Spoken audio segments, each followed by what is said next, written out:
obviously you get deep into, in the book Light of the Mind, Light of the World, you get into the modern discoveries with regard to quantum mechanics. And of course, it's been stated that if you actually understand quantum mechanics, then that just demonstrates that you don't understand quantum mechanics.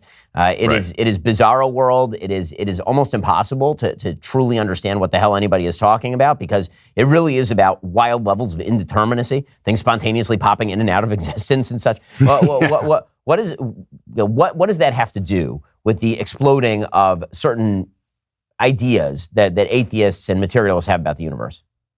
Sure. Well, Albert Einstein said what you were just describing in another way. He said that this system of quantum mechanics, which was then emerging, looks like the ravings of a highly intelligent psychotic. In other words, the kind of like schizophrenic that hijacks your email list with a long Comic Sans description of how everything fits together.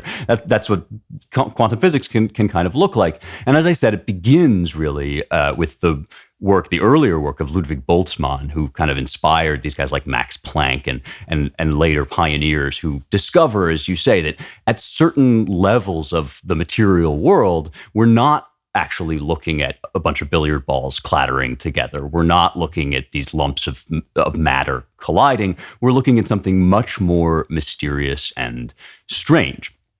The best description of this that I know of that's ever been given was given by Niels Bohr, who was one of the great lights of this time. And he was the founder of what's now called the Copenhagen interpretation of quantum physics. And what he basically says is the reason this stuff looks so weird to us is because we're beginning for the first time in mathematics to approach the threshold of the world outside of our observation. We're always having to describe the results of our observations, the results of our experiments, but what we're trying to get at in quantum physics is what happens when our backs are turned. And it stands to reason, Bohr thought, that without human perception, things don't follow even the most basic categories that we apply to the world, like motion through space and time. These things that we think of as kind of hard-coded into reality are actually brought into being by the human experience, by human observation and perception, by conscious minds.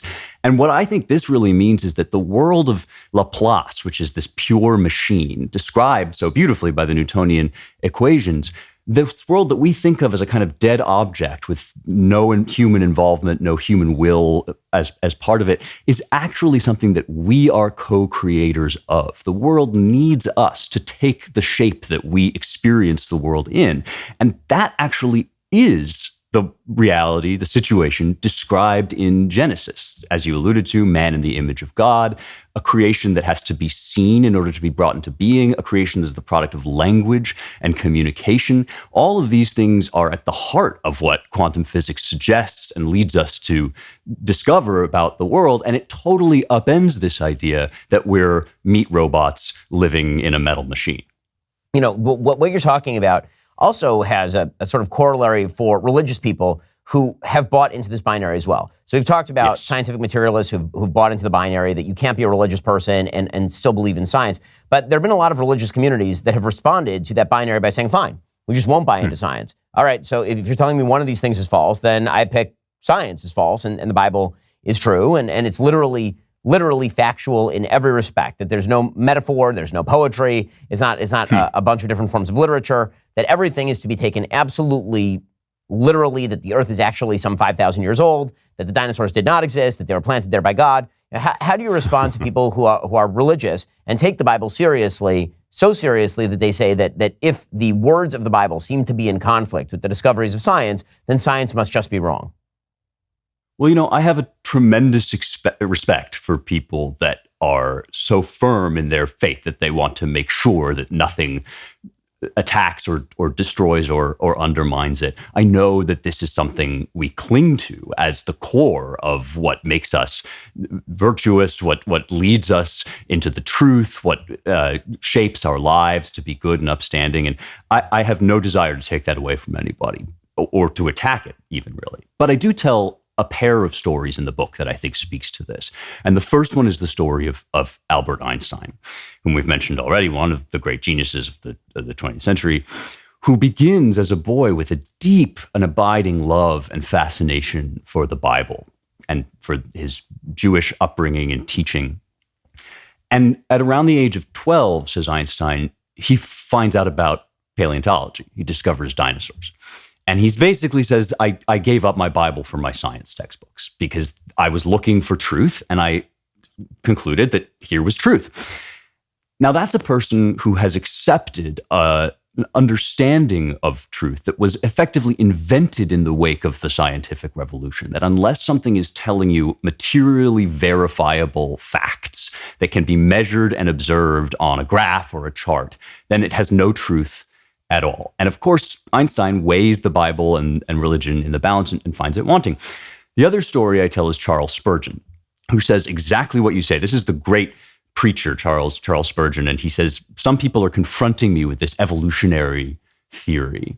And I say that my grandmother has more sense than the evolutionists, because she knows that every new development and idea that comes along doesn't need to distract her from her faith. And I think that that's a totally understandable response to the situation that we've been seeing. But I think it has proven really ineffective as a response. And one reason why is I actually think it's the opposite side of the coin from the mistake that Einstein made. So Einstein has basically been sold this bill of goods that if it's not materially true in a verifiable dates and facts kind of way, then it's not true at all.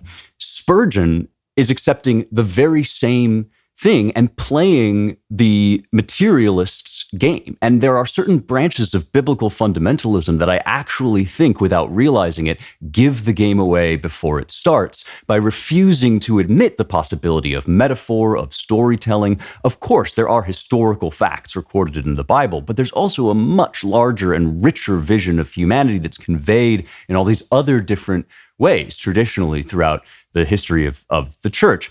And the last thing I'd say is if we're going to toss all of that out, if we're going to get rid of the possibility that the Bible has more to reveal to us about our humanity than just the deadening ideas of materialist science, then we're abandoning a whole bunch of people, smart, well-intentioned people, to Einstein's fate. And I don't think any evangelist with an ounce of heart should do that. I think we should be able and willing to speak to the people like Einstein who are seeking in all sincerity for truth. And what we should be telling them is not the truths of science aren't true, what you can see with your own eyes aren't real.